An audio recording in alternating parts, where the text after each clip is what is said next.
نحمده ونستعينه ونستغفره ونعوذ بالله من شرور أنفسنا ومن سيئات أعمالنا من يهده الله فلا مضل له ومن يضلله فلا هادي له وأشهد أن لا إله إلا الله وحده لا شريك له وأشهد أن محمدا عبده ورسوله أما بعد فإن خير الحديث كتاب الله وخير الهدي هدي محمد صلى الله عليه وسلم وشر الأمور محدثاتها وكل محدثة بدعة وكل بدعة ضلالة وكل ضلالة في النار.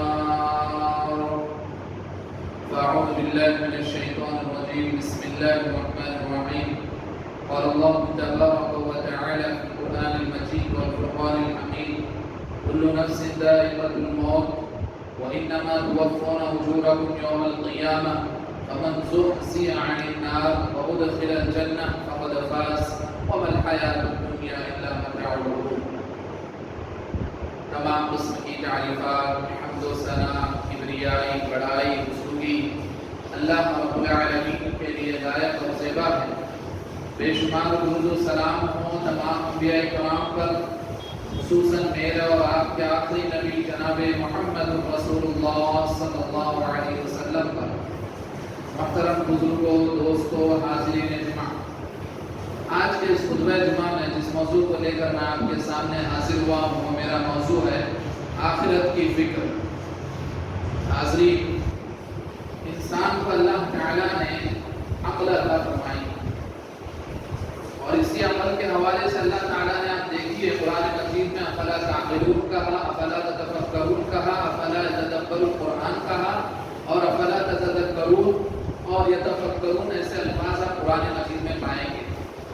جو انسان کو سب سے پہلے جو چیز کی طرف دعوت دیتے وہ یہ ہے کہ انسان تجھے اللہ نے عقل عطا کی ہے اور اسی عقل کے حوالے سے اللہ تعالیٰ ان سے مخاطب ہو رہا ہے.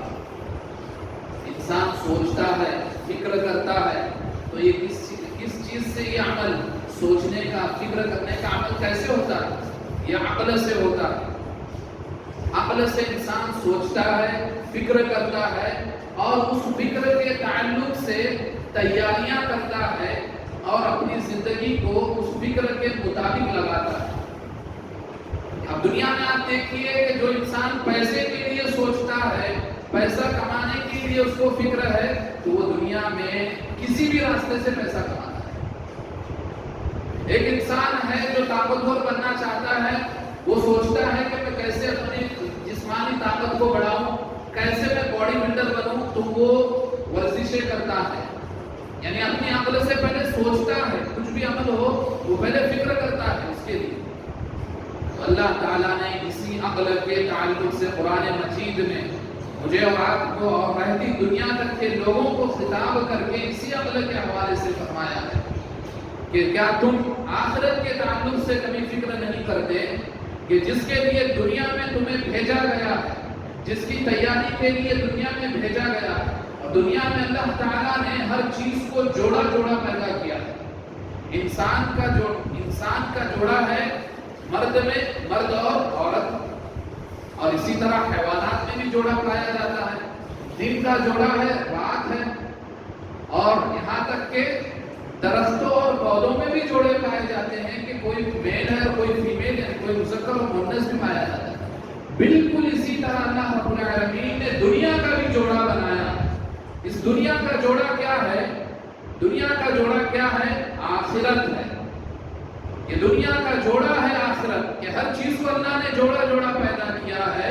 تو اس دنیا کا جوڑا اللہ نے آخرت بتایا اور یہ بتایا کہ دنیا ختم ہونے والی ہے اور آخرت قائم ہونے والی ہے.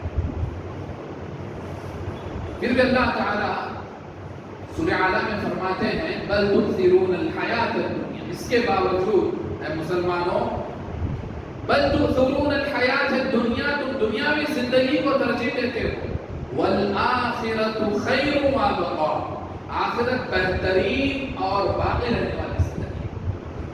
آخرت دو چیز ہے، ایک تو بہتر ہے، بہتر اس معنوں میں کہ جو دنیا سے بے رغبت ہو کر آخرت کی تیاری کیا ہے تو اس کے لیے تو آخرت بہتر ہے، اور بقا اس معنی میں ہے کہ آخرت کی زندگی میں موت نہیں آنے والی ہے. ایک بار اللہ نے فیصلہ کر دیا کہ یہ جہنمی ہے اور یہ جنتی ہے تو موت کو بھی اللہ تعالیٰ موت دے دیں گے، اور یہ فیصلہ ہو جائے گا نہ جہنمیوں کو موت آنے والی ہے نہ جنت میں رہنے والوں کو موت آنے والی ہے. اس معنی میں آخرت بقا ہے. والآخرۃ خیر وابقا. تو اللہ تعالیٰ نے ان آیات میں مجھے اور آپ کو آخرت کے لیے فکر مندی کے جذبے کو ابھارا ہے. آخرت کے لیے ہم اپنی تیاری کیا کیے ہیں کہ اللہ تعالیٰ مجھے اور آپ کو اس میں دعوت دے رہے ہیں. اور نبی کریم صلی اللہ علیہ وسلم نے کیا فرمایا؟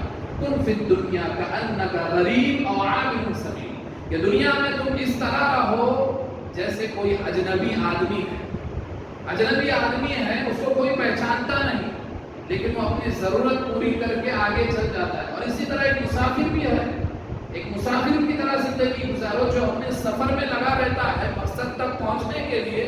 تو وہ سفر کو اپنا مقصد نہیں سمجھتا، سفر کو ہی وہ اپنی منزل نہیں سمجھتا، بلکہ اس سفر کے ختم ہونے پر جہاں اس کو پہنچنا ہے وہ اس کا مقصد ہے، وہ اس کی منزل. تو بالکل اسی طرح یہ دنیا میں ہم جو آئے ہیں، یہ ہمارا پیدائش ہونا اور ہماری زندگی گزارنا دنیا میں یہ ہمارا سفر ہے. اب یہ سفر کو ہم کیسے اپنی منزل تک پہنچائیں گے؟ منزل دو ہے، ایک جہنم ہے، ایک جنت ہے. اب یہ تمہارے سفر کی تیاری پر ہے کہ تم نے اپنی منزل کون سی طے کی. تمہارا سفر بتاتا ہے کہ تم جنت کے راستے پر چل رہے ہو یا جہنم کے راستے پر سفر کر رہے ہو. اور یہ سفر کیسے طے ہوگا؟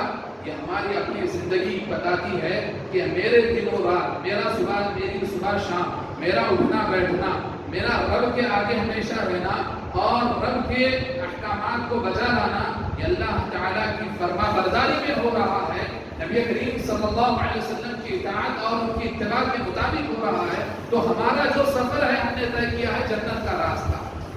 اگر ایسا نہیں ہے، ہم نے اپنا سفر تو طے کیا ہے، سفر تو ہمارا جاری ہے. دنیا زندگی جو ہماری چل رہی ہے، جو ہمارے سانسیں چل رہی ہے، یہ سفر ہے. لیکن اس سفر کا راستہ ہم نے اپنی منمانی کی، خواہشات نفس کے غلام بن گئے، اپنی مرضی کے مطابق زندگی گزارنے لگے. کیونکہ دنیا میں اللہ نے اختیار دیا ہے، اِنَّا هَدَيْنَاهُ السَّبِيلَ إِمَّا شَاكِرًا وَإِمَّا كَفُورًا.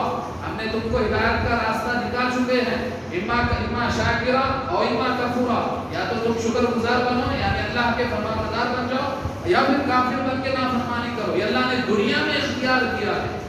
اب یہ سفر تم کو طے کرنا ہے کہ تم اپنے سفر کو جنت کا سفر بنا رہے ہو یا پھر جہنم کا سفر بنا رہے ہو. اور یہ کیسے معلوم ہوگا؟ کہ تم اپنی زندگی میں خود جاؤ. ہر انسان دیکھے، یہاں جو بیٹھے ہیں وہ اپنے آپ کا اکیلے میں محاسبہ کرے کہ میری زندگی کا سفر جنت کے مطابق چل رہا ہے یا جہنم کے راستے تک کو لے کے جا رہا ہے. یہ اگر ہماری اندر سوچ پیدا ہوگی کہ میرا سفر دنیا میں آخرت کی فکر ہے یا پھر دنیا کی فکر ہے. میرے بھائیو، آخرت کی فکر ہم کو اس بات پر ابھارتی ہے کہ ہم دنیا میں اللہ تعالیٰ کے غلام ہیں. ہم دنیا میں اپنی منمانی سے زندگی نہیں گزار سکتے. یہ آخرت بتاتی ہے کہ دنیا میں تم اپنی کمائی کے لیے، ذریعہ معاش کے لیے جو بھاگ دوڑ کرتے ہو، اگر وہی بھاگ دوڑ تم آخرت کی فکر کے لیے لگاؤ، وہی فکر جو دنیا کے لیے تم کرتے ہو وہی فکر آخرت کے لیے کرو، تو تمہاری دنیا بھی اللہ تعالیٰ سوار دیں گے اور تمہیں آخرت میں بہترین بدلہ بھی دیں گے. اور نبی کریم صلی اللہ علیہ وسلم نے اس لیے فرمایا، مالی ولی دنیا، مجھے تمہاری اس دنیا سے کیا سروکار، مجھے کیا لینا دینا. میری مثال تو اس آدمی کی طرح ہے جو سفر کرتے کرتے کہیں رک گیا کسی درخت کے سائے میں تھوڑی دیر کے لیے. تو یہی میری دنیا ہے. یہ دنیا کی زندگی بس اتنا ہی ہے کہ ایک آدمی اب سفر میں ہے اور اپنی تھکاوٹ کے لیے کہیں درخت کے سائے میں رکتا ہے، آرام کرتا ہے، لیکن وہ سفر میں رہتا ہے، وہ اس کو منزل نہیں بناتا. اس کے بعد پھر اس کا سفر شروع ہوتا ہے. آپ علیہ السلام فرماتے ہیں، مجھے تمہاری دنیا سے کیا سروکار ہے. میری مثال تو اس شخص کی طرح ہے جو سفر میں ہیں اور تھوڑی دیر کے لیے اپنی تھکاوٹ دور کرنے کے لیے کسی درخت کے سائے کے تلے آرام کرتا ہے، لیکن پھر اپنی منزل کی طرف روانہ ہوتا ہے۔ تو یہ دنیا ہماری منزل نہیں ہے، یہ دنیا ہمارا مقصد نہیں ہے، بلکہ دنیا آزمائشوں کا گڑھا ہے، دنیا فتنوں کا گڑھا ہے، دنیا گناہوں اور شر سے بھری ایک محفل ہے، اور یہ محفل سجائی جا رہی ہے شیطان کی طرف سے، کیونکہ رب سے وعدہ اس نے کیا، رب سے مہلت اس نے مانگی کہ میں تیرے بندوں کو آگے سے، پیچھے سے، دائیں سے، بائیں سے بہکاؤں گا، اور رب نے اس کو اجازت دی، اور رب کا اس کو اجازت دینا یہ میرے اور آپ کے لیے آزمائش تھا۔ شیطان کو بہکانے کی اجازت دینا یہ میرے اور آپ کے لیے آزمائش ہے، اور اسی آزمائش کا ذکر اللہ تعالیٰ نے فرمایا الذی خلق الموت والحیات لیبلوکم ایکم احسن عملا، کہ وہی ذات ہے جس نے موت اور حیات کو پیدا کیا تاکہ تم کو آزمائے کہ تم میں بہترین عمل کون کرتا ہے۔ احسن عملا، اکثر عملا نہیں کہا اللہ نے کہ بہت زیادہ عمل کون کرتا ہے، احسن عملا، بہترین عمل کیا ہے؟ جو اللہ کے لیے اخلاص کے ساتھ کیا جائے اور نبی کریم صلی اللہ علیہ وسلم کے بتائے ہوئے راستے کے مطابق کیا جائے، ان کی اتباع کے ذریعے نیک عمل کیا جائے، تو وہ ہے احسن عمل۔ تو اللہ تعالیٰ فرما رہے ہیں یہ دنیا میں تمہارا بھیجا جانا تمہارے لیے آزمائش ہے۔ تو یہ محفل کس نے سجائی ہے دنیا میں؟ دنیا کی رنگرلیاں دیکھیے، دنیا کی مستی دیکھیے، دنیا کی آزادی دیکھیے، دنیا میں فحاشی دیکھیے، عریانیت دیکھیے، عیاشی دیکھیے، جائیداد کا دھوڑ دیکھیے، اور شر اور فتنوں کا انبار دیکھیے۔ دنیا میں محفل سجائی گئی ہے مسلمانوں کے لیے شیطان کی طرف سے۔ اب یہ محفل سے بچنا میرے لیے اور آپ کے لیے مشکل نہیں ہے، بہت آسان ہے۔ کیسے آسان ہے؟ اللہ تعالیٰ نے مجھے اور آپ کو جو ایمان کی طاقت دی ہے، وہ یہ طاقت معمولی طاقت نہیں ہے، یہ شیطان کے ہتھ کنڈوں سے لڑنے کے لیے اللہ تعالیٰ نے ایمان کی طاقت دی ہے کہ تم اپنے ایمانی قوت کو زندہ کرو۔ تمہارا ایمان مردہ ہو چکا ہے، تمہاری روح مر چکی ہے، بس تم اس میں ایک جسم کا ڈھانچہ بن کے رہ گئے ہو، تمہارے اندر صرف جان تو ہے لیکن ایمانی روح نہیں رہی۔ اس ایمانی روح کے ذریعے ہم ان شیطانی محفلوں کا مقابلہ کر سکتے ہیں۔ دنیا میں رہ کر اپنی آخرت کی تیاری کرنا ہے، دنیا سے چھٹکارا نہیں ہے، دنیا میں تو رہنا ہی ہے، اپنی ضرورت بھی پوری کرنا ہے، لیکن اس کے باوجود مقصد ہونا چاہیے، منزل ہونا چاہیے، تو وہ صرف آخرت ہونا چاہیے۔ ورنہ اگر آخرت سے ہی ہاتھ دھو بیٹھے تو کل قیامت کے دن اللہ تعالیٰ نے جو آخرت کا نقشہ کھینچا ہے، آپ اسے غور سے سنیے، اور اللہ تعالیٰ نے آخرت کے اس نقشے کو اس طرح سے ڈھانچا ہے کہ ہر انسان کو، ہر ایک ذی روح کو، ہر نفس کو سوچنا چاہیے اور وہ ان آیاتوں پر اپنی زندگی کو ابھارے۔ میں آیتیں پڑھوں گا ترجمے کے ساتھ، اور ہر ایک اپنی زندگی کو ان آیتوں پر ٹٹولے۔ اللہ تعالیٰ کو قیامت کے دن کا نقشہ کیجیے آخرت میں۔ فَأَمَّا مَنْ أُوتِيَ كِتَابَهُ بِيَمِينِهِ فَيَقُولُ هَاؤُمُ اقْرَءُوا كِتَابِيَهْ، کہ وہ جو شخص جس کا نام اعمال اس کے دائیں ہاتھ میں، سیدھے ہاتھ میں دیا جائے گا، فَيَقُولُ هَاؤُمُ اقْرَءُوا كِتَابِيَهْ، تو وہ خوشی کے مارے کہے گا دیکھو میرا نام اعمال۔ جس طرح دنیا میں ہم کسی ایگزام میں پاس ہو جاتے ہیں، ہمارا کوئی پروجیکٹ پاس ہو جاتا ہے، تو ہم لوگوں کو خوشی خوشی وہ کاغذات دکھاتے ہیں، وہ ڈاکیومنٹس دکھاتے ہیں، ہم اپنا رزلٹ بتاتے ہیں خوشی سے۔ یہ قیامت کا دن ہوگا، جو شخص کامیاب ہوگا آخرت میں، جس نے دنیا میں رہ کر آخرت سنواری تھی، دنیا میں رہ کر آخرت کی کھیتی کی تھی، آخرت کو سنوارا تھا، اللہ تعالیٰ اس کا ذکر کر رہے ہیں۔ فَأَمَّا مَنْ أُوتِيَ كِتَابَهُ بِيَمِينِهِ فَيَقُولُ هَاؤُمُ اقْرَءُوا كِتَابِيَهْ، دیکھو میرا پڑھے نام اعمال۔ وہ قیامت کے دن حشر کے میدان میں خوشی خوشی، جہاں حشر کے میدان میں ایک بہت بڑا عذاب سایہ ہوگا، جہاں نفسا نفسی کا عالم ہوگا، اس نفسا نفسی کے عالم میں ایسے شخص بھی ہوں گے جن کا نام اعمال ان کو دائیں ہاتھ میں دیا جائے گا، اور ان کا نام اعمال یہ دائیں ہاتھ میں دیا جانا ان کی خوش بختی اور کامیابی کی نشانی ہے کہ تم نے اپنی آخرت دنیا میں سنواری تھی۔ فَأَمَّا مَنْ أُوتِيَ كِتَابَهُ بِيَمِينِهِ فَيَقُولُ هَاؤُمُ اقْرَءُوا كِتَابِيَهْ إِنِّي ظَنَنْتُ أَنِّي مُلَاقٍ حِسَابِيَهْ، کیوں؟ مجھے یقین تھا کہ میں اپنے حساب سے ملاقات کرنے والا ہوں، مجھے اس بات پر یقین تھا کہ دنیا میں اللہ نے مجھے روح دی ہے، دنیا میں اللہ تعالیٰ نے مجھے ہٹا کٹا بنایا تھا، دنیا میں جان بخشی اللہ نے، میرا وجود نہیں تھا، دنیا میں وجود دیا مجھے، اور پھر اسی رب نے ہدایت اور ایمان کی روشنی بھی عطا کی، اور اسی رب نے اسی ایمان اور ہدایت کی روشنی کے مطابق اپنی زندگی کو گزارنے کی توفیق بھی دی۔ انی ظننت انی ملاق حسابیا، مجھے پتا تھا کہ میرا حساب و کتاب ہونے والا ہے، اس لیے دنیا میں رہ کر میں نے اپنی منمانی نہیں کی بلکہ آخرت کی تیاری کی۔ فَهُوَ فِي عِيشَةٍ رَاضِيَةٍ، وہ اس دن اپنی منمانی اور عیش و عشرت کی زندگی میں ہوگا۔ کیوں؟ دنیا میں اللہ نے اختیار کیا تھا کہ اپنی مرضی کے مطابق چاہے تو دنیا میں زندگی گزار سکتا تھا، لیکن ایسا نہیں کیا، اپنی خواہشات نفس کو، اپنی مرضی کو رب کے لیے قربان کیا ہے۔ اللہ تعالیٰ کل قیامت کے دن فرمائیں گے فَهُوَ فِي عِيشَةٍ رَاضِيَةٍ، جہاں دنیا میں تجھے منمانی کرنے کی اجازت تھی لیکن تو نے ایسا نہیں کیا، اپنی خواہشات کو میرے لیے قربان کیا، آج تیرے لیے منمانی اور عیش و عشرت کی زندگی ہے۔ فِي جَنَّةٍ عَالِيَةٍ قُطُوفُهَا دَانِيَةٌ، بلند و بالا جنتیں ہوں گی جن میں پھل توڑنے کی مشقت بھی نہیں ہوں گے، پھل قریب ہوں گے، کوئی پھل کی خواہش کریں گے سامنے نعمتیں حاضر ہو جائیں گی۔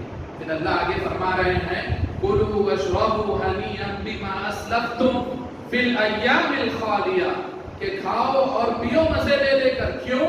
کیونکہ یہ بدلہ ہے جو دنیا میں تم کر کے آئے ہو اس کا، یہ انعام ہے، یہ اکرام ہے، یہ نعمت ہے تمہارے لیے اس دنیاوی زندگی میں رہ کر بھی تم نے آخرت کی تیاری کی تھی، یہ تمہارا بدلہ ہے۔ ایک قسم کے لوگ تو یہ ہوں گے جن کا نام اعمال ان کے دائیں ہاتھ میں رکھا جائے گا، اور دوسرے قسم کے لوگ وہ بھی ہوں گے، وہ بدبخت اور بدنصیب اور محروم شخص بھی ہوں گے جنہوں نے دنیا میں تو رہ کر اپنی منمانی کی، دنیا ہی کو سب سمجھ بیٹھے، دنیا کی مال و دولت کو، دنیا کی جائیداد کو، دنیا کی پراپرٹی کو، دنیا کے اقتدار کو، دنیا کے منصب کو، ہر قسم دنیا کی ہر چیز کو دنیا میں ہی وہ سب کچھ سمجھ بیٹھے تھے، آخرت کی ان کو کچھ فکر نہیں تھی۔ اللہ تعالیٰ ایسے شخص کو بھی لائیں گے وَأَمَّا مَنْ أُوتِيَ كِتَابَهُ بِشِمَالِهِ، رہا وہ شخص کے جس کا نام اعمال اس کے بائیں ہاتھ میں دیا جائے گا، الٹے ہاتھ میں دیا جائے گا، جس پر وہ اس کا نام اعمال دینے پر ہی سمجھ جائے گا کہ میری آج بدنصیبی ہے۔ کیوں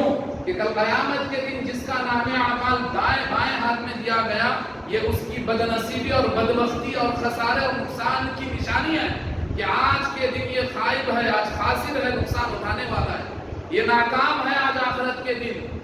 اور کیا فرمائے گا وہ شخص جس کا نام اعمال بائیں ہاتھ میں دیا جائے گا، یا لیتنی لم اوت کتابیا، اے کاش کہ مجھے پتا ہی نہ ہوتا کہ میرا حساب و کتاب کیا ہے، یا لیتنی لم اوت کتابیا، مجھے میرا نام اعمال دیا ہی نہیں جاتا، میرا نام اعمال دینے سے پہلے ہی میرا کام تمام ہو جاتا تو کتنا اچھا ہوتا۔ یا لیتہا کانت القاضیہ، اے کاش کہ وہ دنیا میں جو مجھے موت آئی تھی وہ میرا دنیا میں موت آنا ہی میری زندگی کا خاتمہ کیوں نہ ہوتا۔ یہ صرف وہاں انسان خواہشیں کرے گا، اے کاش کے نعرے لگائے گا، لیکن اس وقت پچھتانا اور خواہشیں کرنا اور افسوس کرنا کچھ فائدہ نہیں دے گا۔ یا لیتہا کانت القاضیہ، اور اللہ آگے فرمائیں گے ایسے بدبخت کے لیے ما اغنی عنی مالیہ، کہ جس کا نام اعمال اس کے بائیں ہاتھ میں دیا گیا وہ روئے گا، ما اغنی عنی مالیہ، کہ ہائے میرا مال بھی مجھے نہیں بچا سکا آج کے دن، ہائے کہ میرا مال کی بدولت تو میں اپنا نام اعمال کم سے کم دائیں ہاتھ میں لے سکتا تھا، لیکن وہاں مال کام نہ آئے گا۔ دنیا میں تو بہت مال جمع کر کے گیا، دوسروں کا حق ہڑپ لیا، دوسروں کا حقوق مار کر مال کو جمع کیا، دوسروں پر ظلم کر کے مال کو جمع کر لیا، دوسروں کا ناحق حق مار کر ان کا مال اپنے پاس جمع کر لیا، سود خوری کر کے حرام اور حلال میں تمیز کیے بغیر مال کو جمع کرتا رہا، مال جمع کرتے کرتے دنیا سے چلا گیا، ما اغنی عنی مالیہ، قیامت کے دن چلائے گا، پکارے گا، اے کاش کہ میرا مال بھی مجھے آج کام نہیں آیا جس کے لیے میں نے پوری زندگی ڈال دی۔ ہلک عنی سلطانیہ، کہ جس کا نام اعمال اس کے بائیں ہاتھ میں دیا جائے گا، پھر پکارے گا، چیخے گا کہ مال بھی تو تھا، مال کے ساتھ سلطنت بھی تھی، منصب بھی تھا، اقتدار بھی تھا، کرسی بھی تھی، رعایا بھی تھی، حکومت بھی تھا، حکومت تھی، حاکم تھا، امیر تھا، صدر تھا، سیکرٹری تھی، خزانچی تھا، فلاں چیز کا فلاں مالک تھا میں، حلق عنی سلطانیہ، آج میری سلطنت، میرا منصب، میرا اقتدار بھی ہلاک ہو گئے۔ جس کا نام امان اس کے بائیں ہاتھ میں دیا جائے گا، وہ چلائے گا۔ کیوں؟ دنیا میں وہ صرف اسی چیزوں کے لیے پیچھے پڑ گیا تھا، مال کماتا رہا، موت سے غافل رہا، اور مال کمانے میں حلال و حرام کو بھول گیا، سود خوری کو وہ حرام نہیں سمجھا بلکہ اس کے ذریعے بھی مال کماتا رہا، اور منصب اور اقتدار پر اپنے مال کے دم پر بیٹھ گیا، اور اس کے ذریعے اپنی رعایا پر، اپنے ماتحتوں پر ظلم کرتا رہا اپنے منصب اور اقتدار کی بنیاد پر۔ اللہ تعالیٰ نے ان دونوں چیزوں کا ذکر کیا، ایک مال اور ایک منصب، جس کے لیے دنیا میں اس نے آخرت کو برباد کر دیا تھا، آج دنیا میں چلائے گا ما اغنی عنی مالیہ حلق عنی سلطانیہ۔ پھر اللہ فرمائیں گے خذوہ فغلوا، سے پکڑو اور جکڑ لو، ثم الجحیم صلوا، پھر دہکتی ہوئی جہنم میں پھینک دو، ثم فی سلسلۃ ذرعها 70 ذراعا فاسلکوہ، پھر اسے 70 گز ہاتھ زنجیروں میں جکڑ دو۔ اور اس وقت کی زنجیریں، قیامت کی زنجیریں دنیاوی زنجیروں کے مطابق نہیں ہوں گی، بلکہ وہ زنجیریں قیامت کی جس کا ہم تصور بھی نہیں کر سکتے۔ یہ تو ہم نے ترجمہ کیا آپ کو سمجھانے کے لیے زنجیروں کا، ورنہ اس وقت کی زنجیریں جو 70 گز ہاتھ لمبی زنجیریں ہوں گی، ان زنجیروں میں جکڑ دیا جائے گا۔ ثم فی سلسلۃ ذرعها 70 ذراعا فاسلکوہ، اللہ آگے فرمائیں گے کیوں؟ انہ کان لا یؤمن باللہ العظیم، یہ اللہ عظیم کی، اللہ عظمت کی ذات پر ایمان نہیں لایا دنیا میں صرف مال کمایا اور اس مال کے ذریعے اقتدار و منصب حاصل کیا اور دنیا کی فکر میں لگا رہا، آخرت کو بھول بیٹھا۔ اس لیے انہ کان لا یؤمن باللہ العظیم، مال کی محبت میں، منصب اور اقتدار کے تکبر اور گھمنڈ میں اتنا یہ بڑھ گیا کہ دنیا کو سمجھ لیا سب کچھ اور اللہ کی عظمت ذات پر ایمان نہیں لایا۔ انہ کان لا یؤمن باللہ العظیم ولا یحض علی طعام المسکین، اللہ نے مال دیا تھا تو اپنا جاگیر سمجھا، اللہ نے پیسے والا بنایا تو اپنی جاگیر سمجھا، اس سے غریبوں کو، مسکینوں کو کھانا نہیں کھلایا۔ ولا یحض علی طعام المسکین، مسکینوں کی مدد نہیں کی بلکہ اپنا مال سمجھ کر میں نے اپنی کمائی سے کمایا، میں نے اپنے عقل سے کمایا، میں نے اپنے علم سے کمایا، میں نے اپنی بدولت اپنے پیر پر کھڑے ہو کر میں نے یہ مال کمایا، اللہ نے تھوڑی مجھے دیا۔ یہ انسان سوچتا ہے، اور قارون کا بھی یہی تھا، انما اوتیتہ بعلم، قارون سے جب کہا گیا قارون کے خزانے کتنے بڑے تھے، یہ تو مال تمہارے لیے اللہ کی طرف سے نعمت ہے، تو قارون نے کیا کہا، انما اوتیتہ بعلم، یہ تو مال میرے لائق ہی تھا، مجھے ہی دینا تھا اللہ تعالیٰ۔ انما اوتیتہ بعلم، یہ میری عقل اور فہم کی وجہ سے مجھے مال ملا، اس کا حقدار تو میں ہی ہوں۔ تو آج انسان دنیا میں مال و دولت بھی کماتا ہے تو وہ سمجھتا ہے کہ یہ مال و دولت میرا ہی ہے، جبکہ اللہ نے فرمایا وَلَا يَحُضُّ عَلَىٰ طَعَامِ الْمِسْكِينِ، اس کو اللہ نے مال کی دولت دی تھی، وہ مال بھی اللہ کے راستے میں نہ خرچ کیا۔ فَلَيْسَ لَهُ الْيَوْمَ هَاهُنَا حَمِيمٌ، پھر اللہ تعالیٰ ایک اعلان فرما دیں گے کہ اس کے لیے آج کوئی اس کا جگری دوست نہیں ہے۔ دنیا میں مال و دولت تھا، اقتدار تھا، منصب تھا تو اپنے پیچھے 20-25 لوگوں کو لے کر گھومتا تھا، اپنے ساتھ اٹھنا بیٹھنا اس کے 20-25 لوگوں کے ساتھ ہوتا تھا، لیکن آج دنیا میں جو اس کے ساتھ آج آخرت میں جو دنیا میں اس کے ساتھ اٹھنا بیٹھنا کرتے تھے، اس کے مال کو دیکھ کر، اس کے اقتدار اور کرسی کو اور اس کے منصب کی وجہ سے اس کے ساتھ چلتے پھرتے تھے، فَلَيْسَ لَهُ الْيَوْمَ هَاهُنَا حَمِيمٌ، آج وہ دوست بھی اس کے کچھ کام نہیں آئے۔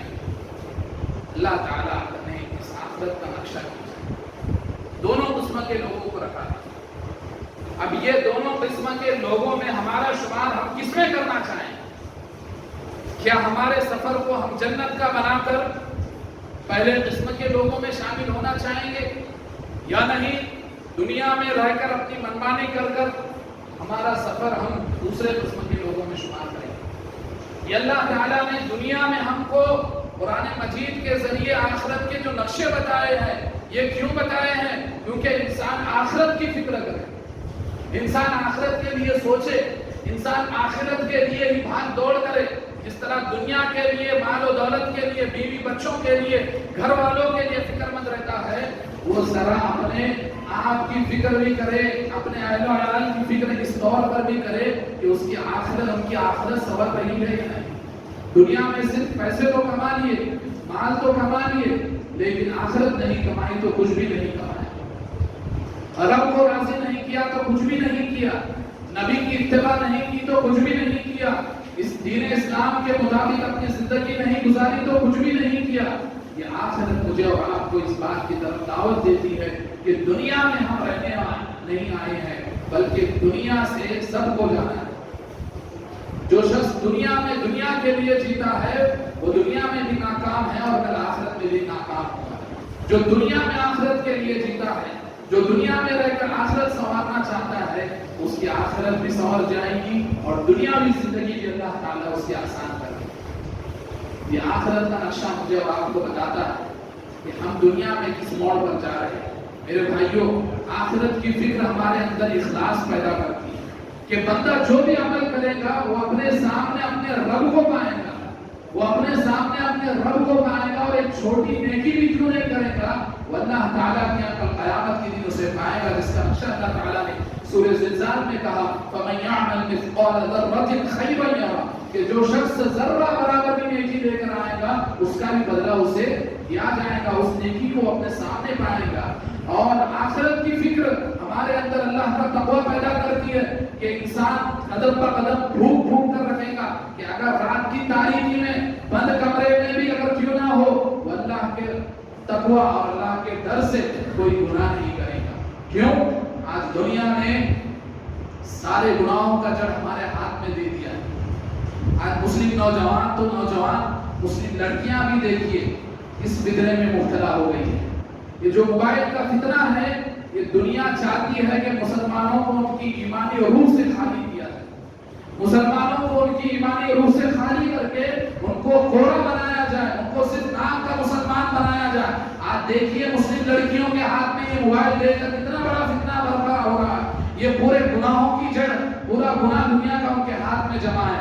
لیکن آخرت کی فکر ہوگی، آخرت کے لیے جذبہ ہوگا، آخرت کا منظر سامنے ہوگا، تو جہاں اللہ تعالیٰ نے اسے رحمت سے زحمت بنایا ہے وہی یہ چیز رحمت بھی ہے، اس کا ہم صحیح فائدہ اٹھائیں گے۔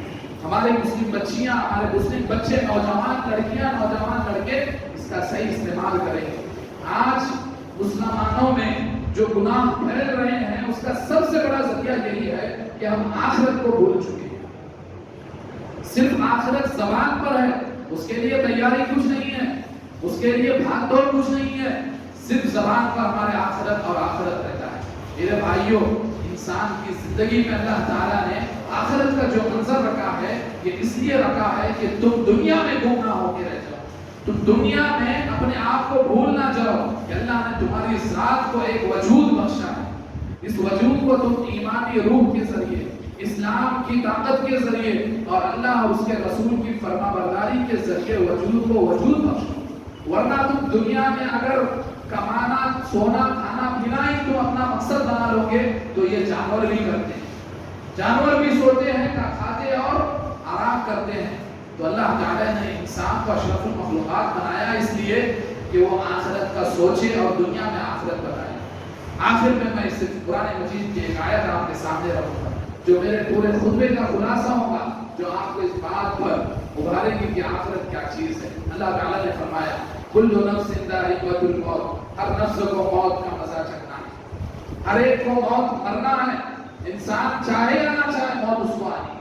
وَإِنَّمَا تُوَفَّوْنَ أُجُورَكُمْ يَوْمَ الْقِيَامَةِ، اور یاد رکھو کہ قیامت کے دن تمہارے اپنے اعمال کا پورا بدلہ دیا جائے گا۔ اگر اعمال خیر ہوں گے، اعمال نیک ہوں گے، اعمال صالحہ ہوں گے تو ان اعمال کے مطابق پورا بدلہ دیا جائے گا۔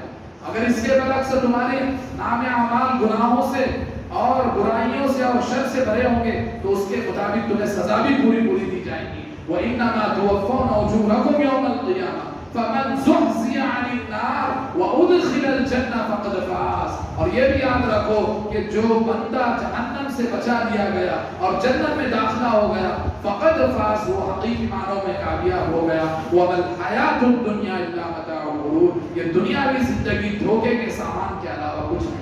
یہ دنیا دھوکا ہے، دنیا کی مال و دولت دھوکا ہے، دنیا کا منصب اور اقتدار دھوکا ہے، دنیا کی پراپرٹی دھوکا ہے، دنیا کی دوستی دھوکا ہے، دنیا کے رشتہ دار دھوکے ہیں، دنیا کی محبت دھوکی ہے، دنیا کا ہر ایک چیز آپ دیکھیے سب دھوکا ہے. اور اس دھوکے میں آج مسلمان مبتلا ہے اور اسی دھوکے میں مبتلا ہونے کی وجہ سے آخرت کو بھول بیٹھے ہیں. اسی لیے اللہ نے پھر فرمایا بل تؤثرون الحیات الدنیا، بلکہ تم نے دنیاوی زندگی کو ترجیح دی. والآخرۃ خیر وابقیٰ، آخرت بہتر اور سب سے اعلیٰ زندگی ہے. میرے بھائیوں اٹھیے، جاگیے، اپنے آپ کو بیدار کیجیے اور اپنے لیے، اپنے گھر والوں کے لیے یا ایھا الذین آمنوا قوا انفسکم واہلیکم نارا، اس آگ سے اپنے آپ کو اور اپنے اہل و عیال کو بچائیے جس آگ کا ایندھن پتھر ہوں گے، جس میں انسانوں کو ڈالا جائے گا، انسانوں کے ذریعے وہ آگ بھڑکائی جائیں گی. تو مجھے اور آپ کو آخرت کی فکر، آخرت کی سوچ اس بات پر بارتی ہے کہ اپنی زندگی کو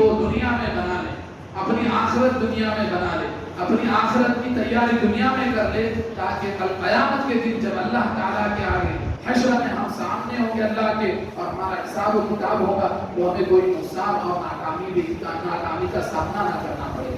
اللہ تعالیٰ سے آخر میں دعا ہے کہ جو کچھ باتیں کی گئی اسے مجھے سب سے پہلے اور ہم سب کو اس پر عمل کرنے کی توفیق عطا فرمائے. اللہ ہمیں آخرت کے لیے صحیح معنوں میں تیاری کرنے کی توفیق عطا فرمائے. اللہ تعالیٰ ہمیں حقیقی معنوں میں آخرت کی فکر کرنے والا بنائے. اللہ ہمیں صحابہ کی زندگی کے مطابق اپنی زندگی لگانے کی توفیق عطا فرمائے. اللہ ہمارے صغیرہ گناہوں کبیرہ گناہوں کو معاف فرمائے. اللہ ہمارے مرحومین کی مغفرت فرمائے. اللہ ہمارے مرحومین پر رحم و کرم فرمائے. جو ہمیں بیمار ہیں انہیں شفاء کلیہ عاجلہ کاملہ عطا فرمائے.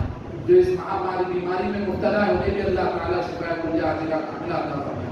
اللہ تعالیٰ ہم سب کو اس مہاماری بیماری سے محفوظ فرمائے. جب تک اس دنیا میں ہمیں زندہ رکھے، دین اسلام پر زندہ رکھے، اور جب ہمارا خاتمہ اور خاتمہ بالخیر فرمائے.